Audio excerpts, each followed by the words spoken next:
यह कहानी स्टार्ट होती है सन 1969 से। न्यूयॉर्क की सड़कों पर एक ट्रक ड्राइवर पेट्रोल से भरा हुआ टैंकर लेकर अपनी डेस्टिनेशन की तरफ जा रहा था, मगर उसका ध्यान ड्राइविंग पर कम और रेडियो पर ज्यादा था। रेडियो पर न्यूज चल रही थी जिसमें बताया जा रहा था कि शहर में एक खतरनाक सीरियल किलर का डर बढ़ रहा है। पुलिस ने उसका नाम रखा था नाइटिंगेल, क्योंकि उसका टारगेट सिर्फ हॉस्पिटल की नर्सेस होती थी। वो अब तक 3 नर्सेस की जान ले चुका था और पुलिस उसके चेहरे तक से अनजान थी। इसी खबर में उलझकर ड्राइवर का ध्यान भटक गया और ट्रक एक्सीडेंट का शिकार हो गया। पेट्रोल से भरा टैंकर सीधे एक मैनहोल पर पलट गया। उसी वक्त मैनहोल के नीचे 2 इलेक्ट्रिशियन बिजली रिपेयर कर रहे थे। ऊपर से पेट्रोल रिसकर नीचे जा रहा था और बस एक छोटी सी स्पार्क उनके टुकड़े टुकड़े कर सकती थी। तभी मौके पर फायर फाइटर्स की टीम पहुंची। खुशकिस्मती से उनके साथ था एक बहादुर फायर फाइटर फ्रैंक सुलिवन। उसने अपनी जान दांव पर लगाकर धमाका होने से कुछ सेकंड पहले ही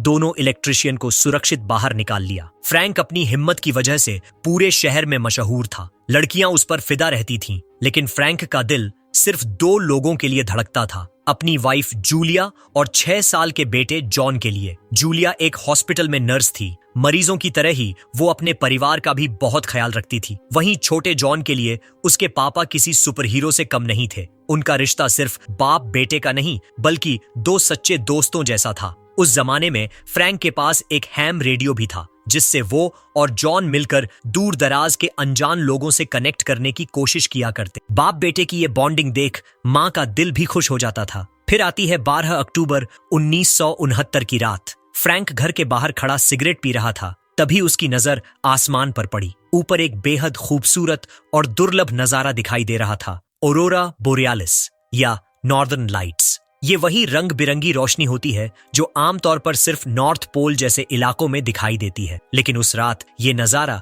न्यूयॉर्क के ऊपर भी फैल चुका था, जो किसी भी तरह से नॉर्मल नहीं था। असल में ऑरोरा तब बनता है जब सूरज से तेज एनर्जी रिलीज होती है, जिसे सोलर विंड कहा जाता है। ये सोलर विंड दरअसल सूरज से निकलती हुई गर्म और तेज हवा की तरह होती है, जिसमें लाखों चार्ज्ड पार्टिकल्स होते हैं। जब ये पार्टिकल्स धरती तक पहुंचते हैं तो आसमान में मौजूद ऑक्सीजन और नाइट्रोजन जैसी गैसों से टकराते हैं और टकराने के बाद ये गैसें चमक उठती हैं और यही चमक हमें इस समय हरे, नीले और गुलाबी रंग की रोशनी के रूप में दिख रही थी। इसकी एक और खासियत ये होती है कि उस दौरान धरती के ऊपर मौजूद ionosphere इतनी ज्यादा चार्ज हो जाती है कि वो एक बड़े रेडियो रिफ्लेक्टर की तरह काम करने लगती है, जिसकी वजह से रेडियो सिग्नल्स बहुत दूर तक बाउंस होकर पहुंच सकते हैं। आमतौर पर सूरज से निकलने वाली सोलर विंड को धरती की मैग्नेटिक फील्ड नॉर्थ और साउथ पोल की तरफ मोड़ देती है। इसी वजह से ऑरोरा ज्यादातर ध्रुवों के पास ही दिखता है। लेकिन उस रात का ऑरोरा बोरियालिस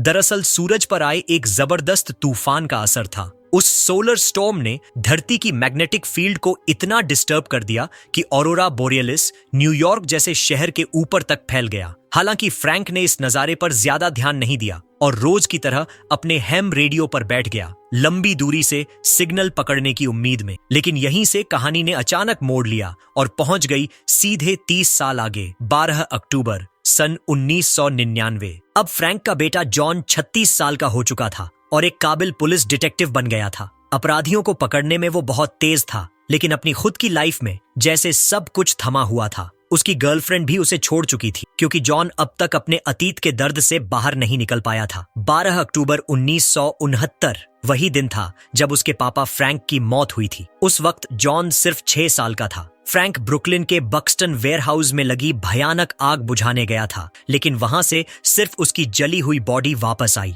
उस एक दिन ने जॉन से न सिर्फ उसके पापा को छीना, बल्कि उसकी जिंदगी से सहारा और उम्मीद भी छीन ली। आज 36 साल बाद भी उसके दिल का वो जख्म ताजा था। उसका घर अब भी फ्रैंक की यादों से भरा पड़ा था। वही पुरानी फोटोज, बेसबॉल की ट्रॉफी और वो टेबल जहां बैठकर फ्रैंक अपने हैम रेडियो से दुनिया भर से जुड़ने की कोशिश करता था। और उस दिन 12 अक्टूबर 1999 को, यानी फ्रैंक की डेथ एनिवर्सरी पर, अजीब संयोग से आसमान में वही ऑरोरा दिख रहा था जो 36 साल पहले देखा गया था। और ये घटनाएं लगातार बढ़ती ही जा रही थीं। अपनी माँ जूलिया से मिलने के बाद जब जॉन घर लौटा तो उसने देखा उसका बचपन का दोस्त गॉर्डो अपने बेटे के साथ मिलने आया है। खेल खेल में गॉर्डो के बेटे ने फ्रैंक का पुराना हैम रेडियो ढूंढ निकाला उसे देखकर जॉन की आंखें नम हो गईं। कुछ देर बाद गॉर्डो और उसका बेटा चले गए। रेडियो अब भी ऑन था और जॉन टीवी देख रहा था। तभी अचानक रेडियो से धीमी सी गूंज उठी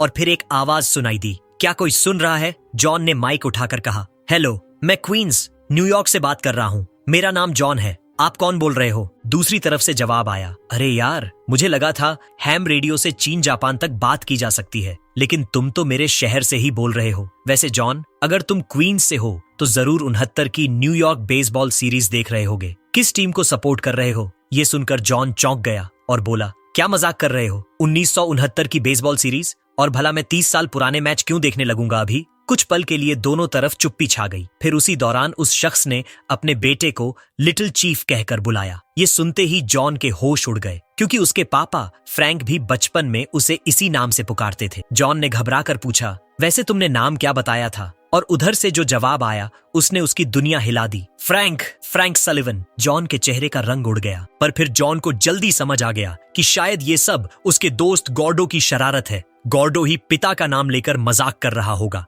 जॉन ने गुस्से में कहा, गॉर्डो के बेटे, ये बहुत बेकार का मजाक है। कल तुम्हारी ऐसी फटकार लगेगी कि याद रहेगी। तभी दूसरी तरफ से आवाज आई, गॉर्डो, क्या तुम अपने पड़ोसी के बेटे गॉर्डो की बात कर रहे हो? क्या मेरी आवाज छोटे बच्चे जैसी लग रही है? जॉन ने तुरंत कहा, बकवास मत करो। फिर आवाज ने साफ कहा, देखो, मैं सचमुच फ्रैंक सलिवन ही हूँ। तुम साफ साफ बताओ कि तुम कौन हो। जॉन और भी चिढ़ गया और बोला, फ्रैंक सलिवन मेरे पापा का नाम था और वो 30 साल पहले मर चुके हैं, और मैं हूँ उनका बेटा जॉन सलिवन, और अभी मैं अपने ही घर क्वींस, न्यूयॉर्क से बात कर रहा हूँ। ये सुनते ही दूसरी तरफ से खामोशी छा गई। फिर धीरे धीरे रेडियो पर आवाज और साफ होती गई और वो शख्स सामने आ गया, और वो सचमुच फ्रैंक ही था, लेकिन 30 साल पहले का। लेकिन यह कैसे पॉसिबल हो सकता है? ये पूरा सीन दोनों के लिए हैरान कर देने वाला था। असल में ये सब एक अजीब आकाशीय घटना की वजह से हो रहा था, ऐसा कुछ जो चमत्कार जैसा था। दोनों के आसमान में ऑरोरा चमक रही थी और ऐसा लग रहा था कि ऑरोरा बोरियालिस ने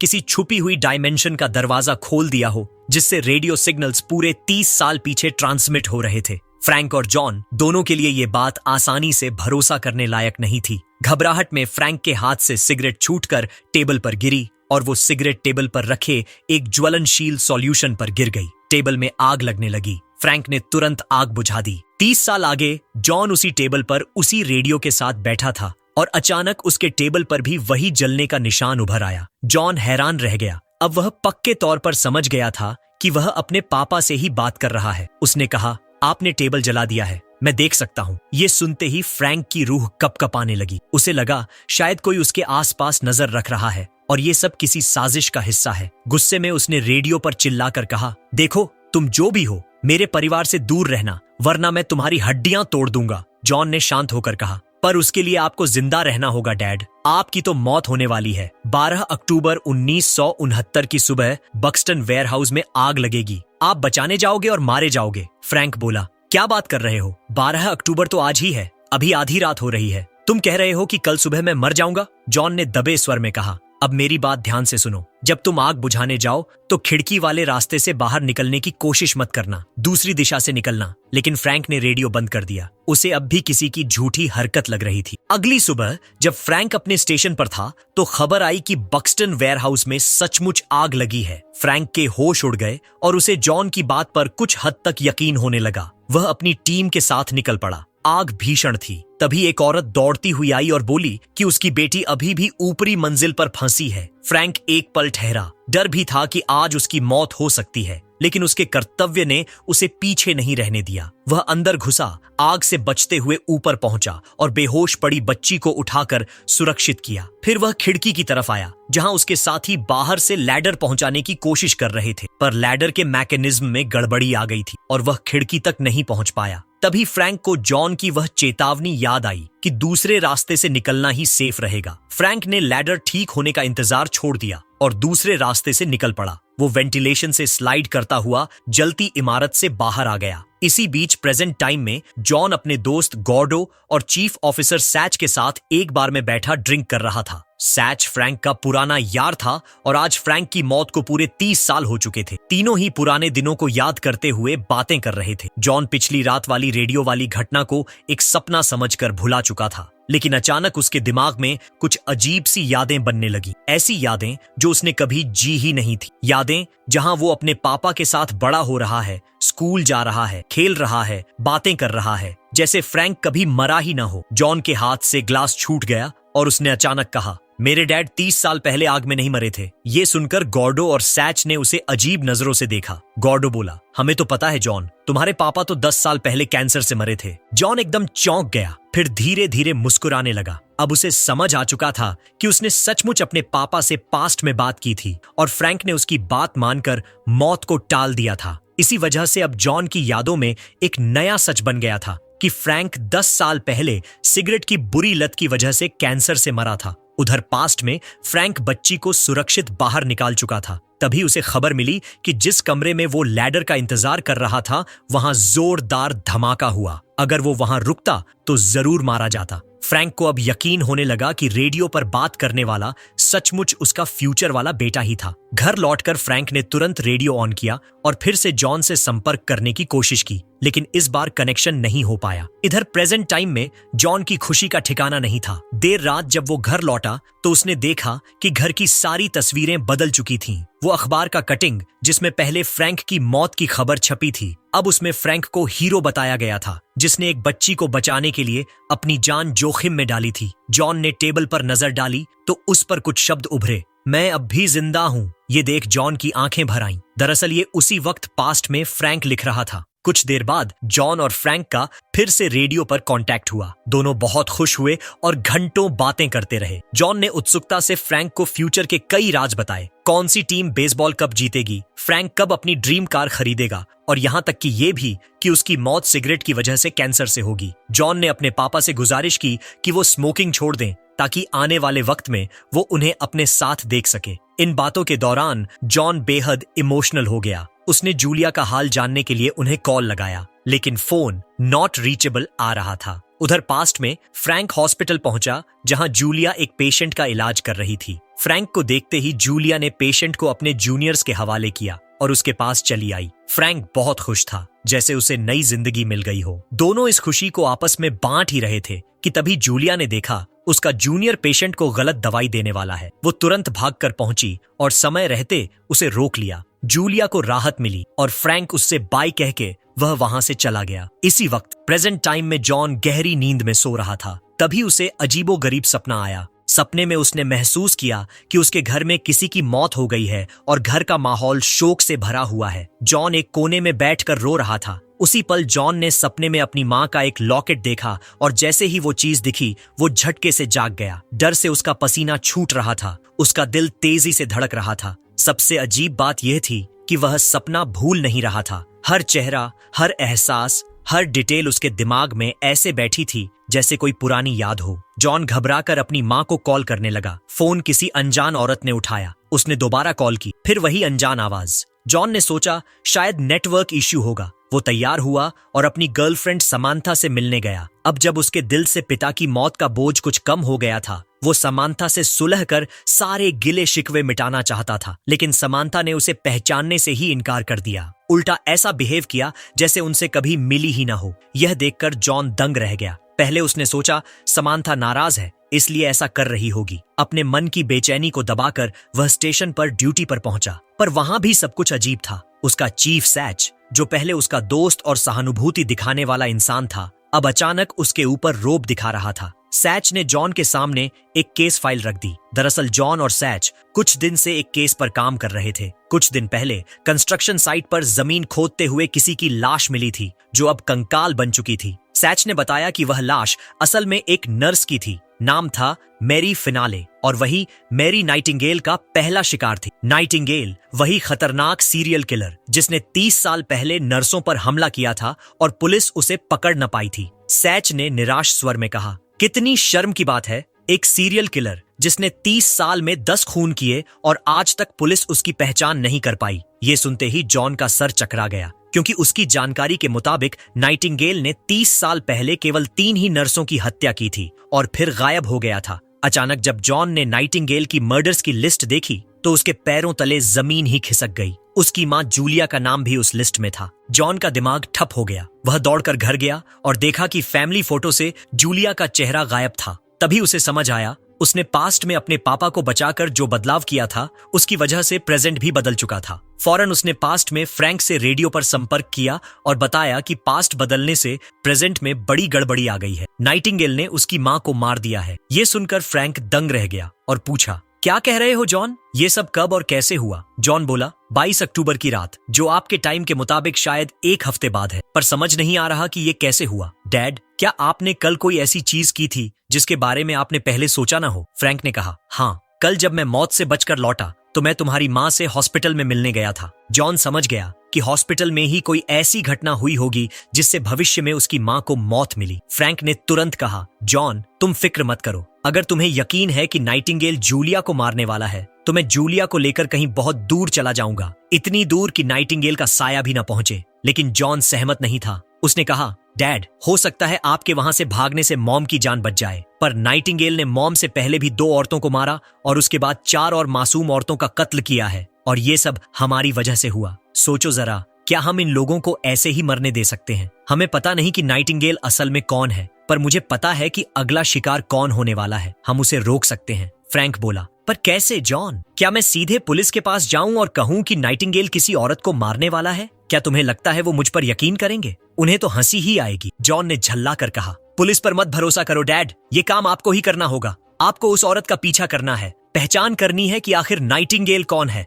एक बार उसका चेहरा सामने आया तो हम उसे पुलिस के हवाले कर देंगे। फ्रैंक ने हिम्मत जुटाई और जॉन के बताए हुए बार में पहुंच गया, वही बार जहां अगला मर्डर होने वाला था। इस बार निशाना थी कैरी रेनोल्ड्स, एक नर्स जो उसी शाम बार आने वाली थी। जॉन ने सब कुछ ठीक ठीक बता दिया था। कैरी शाम 7:30 बजे बाहर निकलेगी और 8 बजे उसकी लाश बार के पीछे मिलेगी, यानी हमला 7:30 से 8 के बीच होगा। जॉन ने फ्रैंक को सख्त हिदायत दी थी कि जैसे ही कैरी बाहर निकले, ध्यान रखना कि कौन उसका पीछा कर रहा है और उसी समय पुलिस को कॉल कर देना। फ्रैंक बार में बैठा हुआ था। थोड़ी देर बाद कैरी अपने 2 दोस्तों के साथ आई। जब कैरी और उसके दोस्त ने फ्रैंक को देखा तो वे उसे पहचान गए, वही जांबाज फायरमैन जो बच्चों को बचाने के लिए अपनी जान लगा चुका था। वे तीनों फ्रैंक पर फिदा हो गए और उसे ड्रिंक ऑफर करके घंटों बातें करते रहे। इस दौरान फ्रैंक को कोई अंदाजा नहीं था कि किलर नाइटिंगेल बार में ही चुपचाप बैठा उसे घूर रहा है, और वही नाइटिंगेल था जिसकी जूलिया ने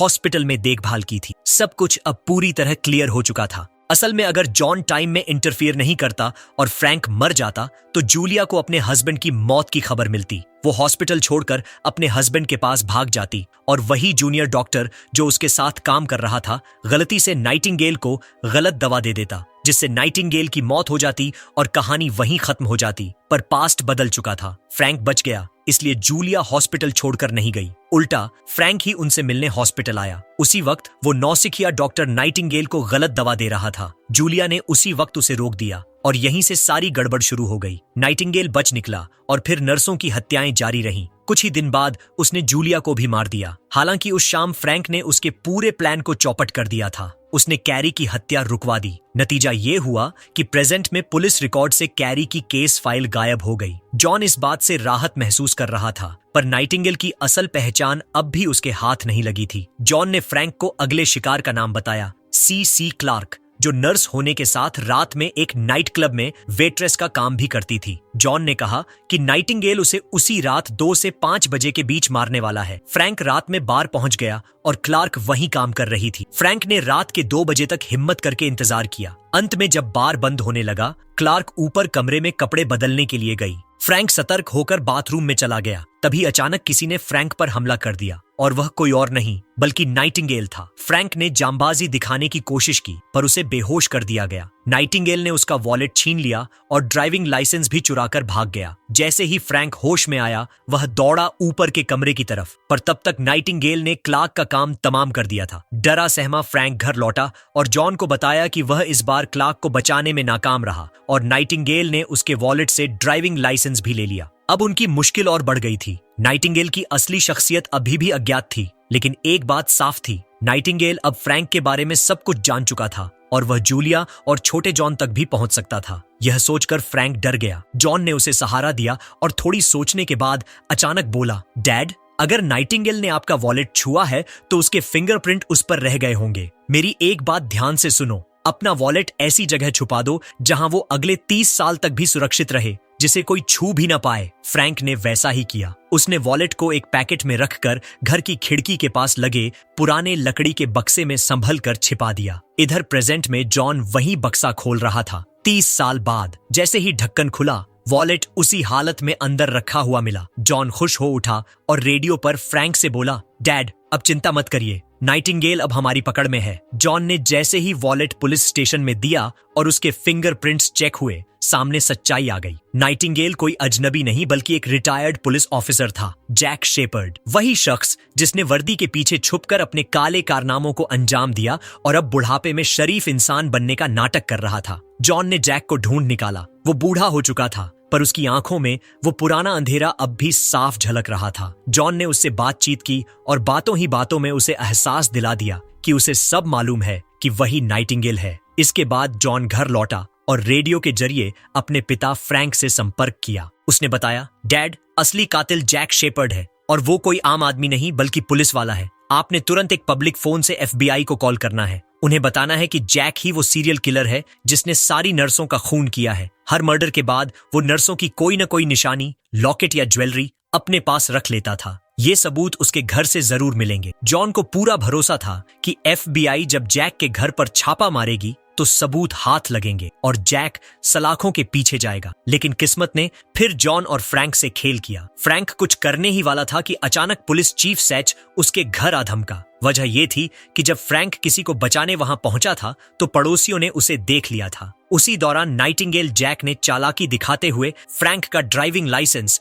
सीसी की लाश के पास छोड़ दिया था। अब सैच को यही लग रहा था कि फ्रैंक ही असली कातिल है। उसने फ्रैंक को गिरफ्तार कर लिया और जबरदस्ती थाने ले जाने लगा। इस धक्का मुक्की में फ्रैंक का हैम रेडियो जमीन पर गिरकर टूट गया और उसी पल प्रेजेंट में जॉन का रेडियो भी बंद हो गया। यानी अब जॉन और फ्रैंक का रिश्ता, उनका एकमात्र कनेक्शन, हमेशा के लिए टूट चुका था। सैच फ्रैंक को कस्टडी में ले गया और सख्ती से पूछताछ करने लगा। फ्रैंक ने बार बार समझाने की कोशिश की कि वो रेडियो के जरिए अपने बेटे जॉन, जो भविष्य में है, उससे बात कर रहा था। उसी बेटे ने बताया था कि असली कातिल जैक शेपर्ड है। लेकिन सैच को ये सब पागलपन और बहानेबाजी लगी। उसे यकीन नहीं आया। तब फ्रैंक ने एक आखिरी कोशिश की। उसने सैच को यकीन दिलाने के लिए हाल ही में चल रहे बेसबॉल मैच का रिजल्ट बता दिया, जो उसे जॉन ने पहले से बता रखा था। सैच फ्रैंक की बातें सुन सुनकर तंग आ चुका था और अब उसकी किसी भी बात पर ध्यान नहीं दे रहा था। तभी जूलिया स्टेशन पर फ्रैंक से मिलने आई, पर सैच ने उसे फ्रैंक के पास नहीं जाने दिया और उसे पास के एक कैफे में बिठा लिया ताकि उसे खुलकर बता सके कि उसके हस्बैंड पर एक सीरियल किलर होने का शक है। उधर फ्रैंक कस्टडी रूम में बंद था। तभी जैक शेपर्ड वहीं आ पहुंचा। पुलिस की पावर का फायदा उठाकर वो बेधड़क कस्टडी रूम में दाखिल हुआ और फ्रैंक पर बंदूक तान दी। वो उसे वहीं खत्म करना चाहता था, लेकिन उसी वक्त एक पुलिस ऑफिसर आ गया तो जैक रुक गया और बाहर निकलते हुए फिर से शरीफ इंसान बन गया। फ्रैंक डरा हुआ था। उसे पता था जैक दोबारा आकर उसे मारने की प्लानिंग करेगा। तभी फ्रैंक की नजर एक इलेक्ट्रिक वायर पर पड़ी। उसने उसे कमरे के लोहे के दरवाजे से जोड़ दिया और अब खुद जैक का इंतजार करने लगा। इसी दौरान सैच ने जूलिया को कह दिया था कि उसका हस्बैंड कातिल हो सकता है, पर तभी सैच की नजर टीवी पर लगे बेसबॉल मैच पर गई और वह वही सब देख रहा था जो फ्रैंक ने उसे पहले बताया था। सैच हैरान रह गया और उसे लगने लगा कि फ्रैंक सच बोल रहा है। दूसरी ओर जैक फिर वापस आकर कस्टडी रूम में घुसा, पर इस बार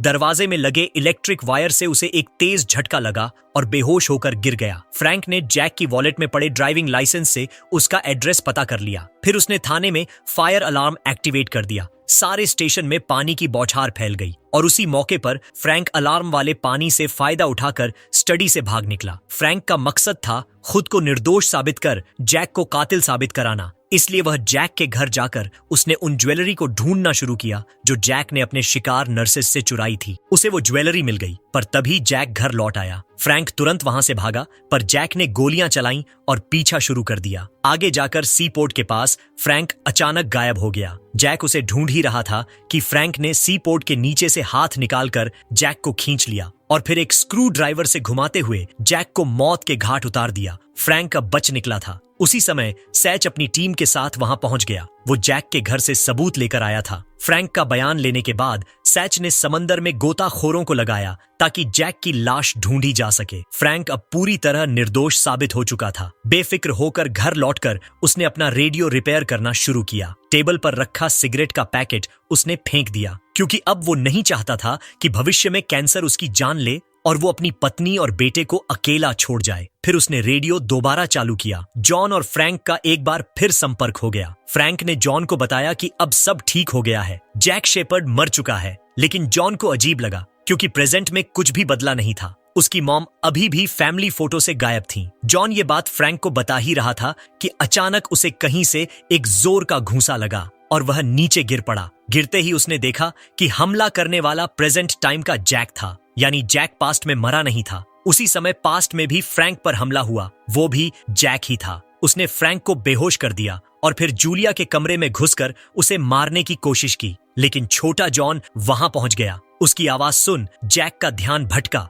और जूलिया ने झपटकर उसके चेहरे पर नाखून मार दिए। उसी क्षण प्रेजेंट वाले जैक के चेहरे पर भी वही खरोंच उभर गई। जैक ने जूलिया को घूंसा मारकर बेहोश कर दिया और छोटे जॉन को पकड़कर अपने साथ ले जाने लगा। लेकिन जैसे ही वह नीचे आया, फ्रैंक बंदूक लिए खड़ा था। जैक ने तुरंत जॉन को आगे कर कहा, बंदूक फेंक दो फ्रैंक, वरना इसकी गर्दन मोड़ दूंगा। फ्रैंक ने बंदूक नीचे रख दी। वहीं प्रेजेंट वाले जैक ने भी जॉन पर निशाना साधा। वह उसे एक ही झटके में मिटाने वाला था। तभी जूलिया ने पास्ट में जैक पर झपट्टा मारा। फ्रैंक ने झट से बंदूक उठाई। जैक ने जूलिया को धक्का दिया और फ्रैंक की ओर बढ़ा। जैसे ही जैक ने बंदूक पकड़ने की कोशिश की, फ्रैंक ने गोली चला दी। जैक के हाथ पर जोरदार चोट लगी और उसी समय प्रेजेंट वाले जैक का हाथ धीरे धीरे गायब होने लगा। ऐसा इसलिए हुआ क्योंकि पास्ट में जैक कटे हुए हाथ के साथ भागकर अपनी जान बचा चुका था। फ्रैंक, जूलिया और छोटा जॉन अब पूरी तरह सेफ थे। इस घटना के बाद प्रेजेंट में बड़े बदलाव होने लगे। जॉन का घर, दीवारें,